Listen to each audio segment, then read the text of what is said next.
Hello everybody, welcome to my channel. Today we will be doing the first lesson in class 10 First Flight, A Letter to God, which is written by G.L. Fuentes, purely in the exam point of view. So I'm not going to beat around the bush by giving you all the unnecessary details. We would just be doing what is required for your board examinations. Well, the first part of this would be characters, and why should we be knowing about the characters? Well, in order to attempt the value-based questions, character sketch is very important. So that's the reason I will be just running you through the three characters which are there in this story, and the important being Lencho, who is the protagonist. So let's get into it. We have three characters. The first one, Lencho, who is the main character in our story.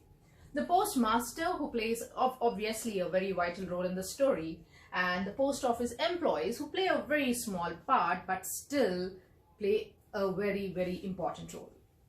Starting off with Lencho, we find Lencho to be a poor farmer who is very innocent, hopeful for a better future, caring about his family, responsible because he has to meet the requirements of his family, and finally a firm believer of God.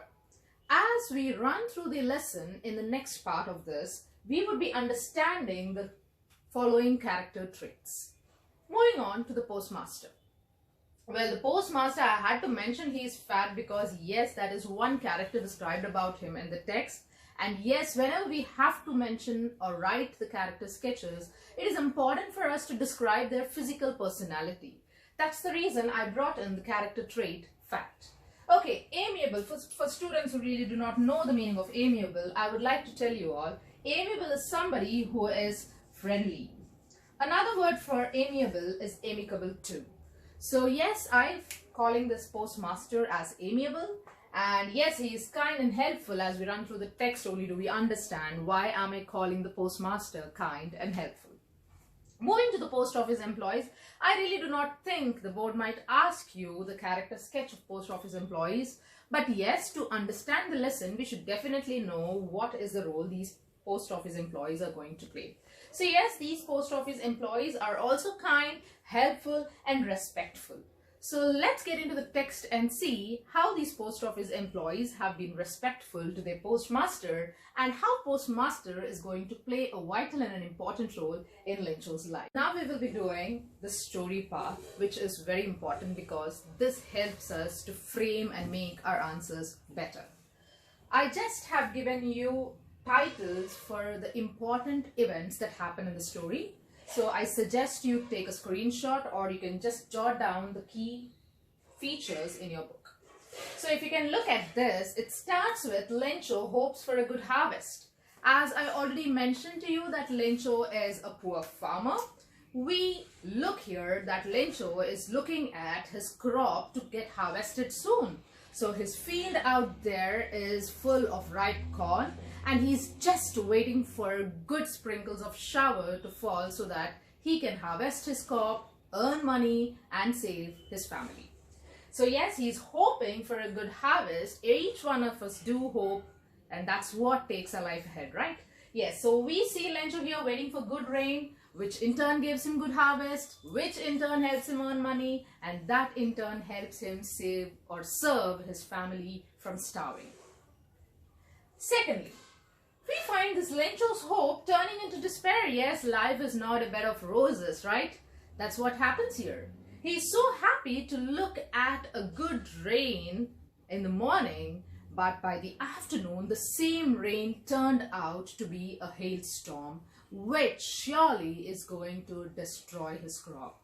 So it has turned into a hailstorm, a lot of hailstones all over, wherein he uses a simile to call his crop, which is like a snow blanket spread across. He tells it snowed. It's like snow is like a layer of white salt all over his crop, which made his crop, which is ready for harvest, completely useless and worthless.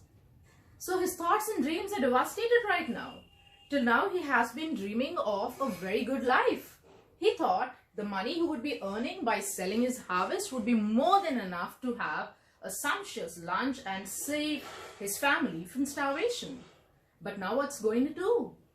That's what we see in the next part. He has or displays unshaken belief in God. What does he do now? He does something which you and I would not do. He decides to write a letter to God. Come on, don't take it funny, that's real. He writes a letter to God. Obviously, he lost his hope. He has no friend to rely on, but he has unshakable faith in God. That's what he does. He writes a letter to God demanding 100 pesos because that would save his family. Also, it would help him to sow another new crop. And before the harvest of the new crop would come in, he needs to survive all these days, right? That's what he asks God or demands God for 100 pesos, expecting God to help him. And also, he gives a disclaimer. He says, in case you do not send me 100 pesos, my dear God, my family would die of starvation. So he is thinking God would not really like Lencho to die of starvation. So he writes that to God and expects a reply from God. Obviously, any letter should be reaching the post office, and it's from the post office the letters get dispatched, right? So yes, it reaches the post office and the postmaster gets to see the letter which is addressed to God.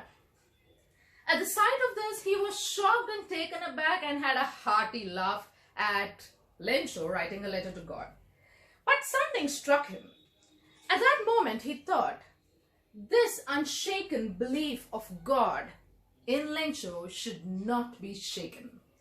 So he discussed this with his post office employees and he managed to collect 70 pesos, which itself is a huge amount of money for them. But he decided to do this for a noble cause of saving Lencho and his family from dying of starvation. So he manages to collect 70 pesos, puts them in an envelope and ensures that Lencho gets to see this letter once he comes back to the post office to collect his letter which was sent as a reply from God. So that's Lencho's hope. And yes, Lencho did visit the post office, and let's see what Lencho thinks of these postmaster and the post office employees. Moving on to the last feature in the story, we see Lencho calling the post office employees a bunch of crooks. Yes, you heard me right. Lencho calls the people who helped him as a bunch of crooks. So why does he call him a bunch of crooks? Is Lencho a person who doesn't have gratitude? Not in that sense. He opens the envelope which is addressed to him from God. He opens and he sees this letter. He sees the amount. He eagerly counts it a number of times, but to his utter disappointment, he just finds only 70 pesos in his envelope. Our Lencho is now angry and frustrated. He writes a letter back to God. Dear God, do not send the money in the money order anymore. Send me my remaining 30 pesos which were stolen by these postmaster and his employees. They are a bunch of crooks. Please do not send the money anymore to them. Not through money order. That's what Lencho says. So in the next part, we are going to see what are the value points we are learning from the story of Lencho. Lencho calls the people who have helped him so much a bunch of crooks. I think that's how today's society is, right? Let's get into the value points. The details of the lesson which I have given you earlier will be helping you in doing the reference to extract questions and also the general question answers which are going to be asked for you in the examination. And this set of here, that is the value points, I'm going to be specifically mentioning to you for writing your value-based questions which carries 5 marks. So along with these value points which are going to, or which you have learned from this lesson, you would be adding up the details what you have listened to in the earlier section. Okay, so yes, I have listed out 3 value points here from the lesson, that is hard life and extreme faith in God, never lose hope in adverse situations, believe in the magnanimous power of God. I think these 3 points are more than enough to explain you and makes you understand what I'm trying to tell you all about. So the lesson revolved around these 3 important aspects. Well, looking at Lencho's life, we did understand that life is going to be hard sometimes, and in that kind of situation, it is important for us to showcase extreme faith in God. And next, yes, Lencho has really undergone an adverse situation. Yes, he was thinking the crop is ready to harvest and I'm going to be fulfilled with enough money and I can serve my family. But what happened? An adverse situation has knocked his door and he didn't collapse. He didn't think about other negativity. He just thought, God is there and I'm going to get help from that supreme power. That's what he did. And yes, that's what I'm trying to tell you. Believe in the magnanimous power of God. That's what Lencho did. And that's what God has done in the postmaster and his employees. He gave them that intention, that thought to just donate to this poor farmer. Don't you think this is the will of God? Yes, it is. So yes, if we showcase firm belief in God and do not lose hope in adverse situation, we are going to get help from that supreme power, is what this lesson is trying to teach us. So that's how Lencho is. Before I wrap up this session, I would like to just have a quick recap of the story. So we started off with having a look at the characters in the story.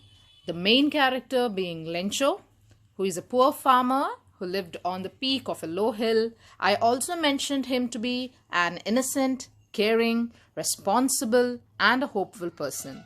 The main outstanding character of Lencho is he is a firm believer of God. We have also seen the postmaster.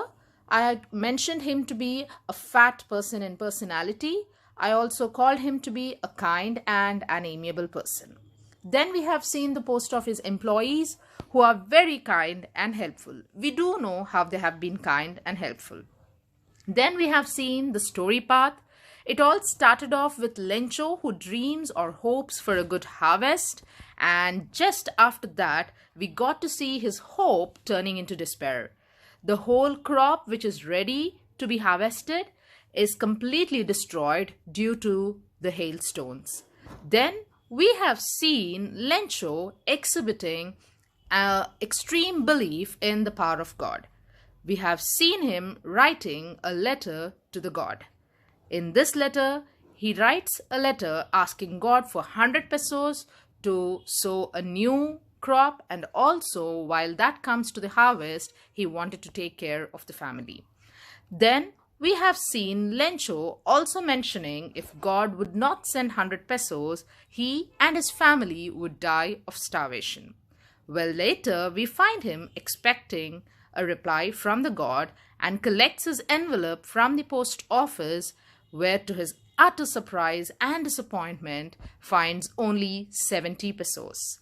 He gets really infuriated and angry and calls the post office employees as a bunch of crooks, thinking they have stolen his 30 pesos. Well, if we have to look at the value points in this lesson, we understand to have faith in God and to believe in his magnanimity, and also not to lose hope in adverse situations. Well, these value points would help you to write the value-based question for 5 mark, and also there is a possibility of a 2 marker from this chapter. So I think Lencho's life has brought some light in your life too. Not really. This is going to be very specific to the board's point of view. I think the video has been very short and crisp and has reached you in order to attempt for the examination. I believe so. So just keep waiting for the videos coming up, which has almost all the lessons coming for you, and all of them are going to be very specific only in the exam point of view. So don't forget, if at all you have any doubts, feel free to just jot them down in the comment section. If possible, I will try to acknowledge them. Also, do like, share and subscribe. Thank you.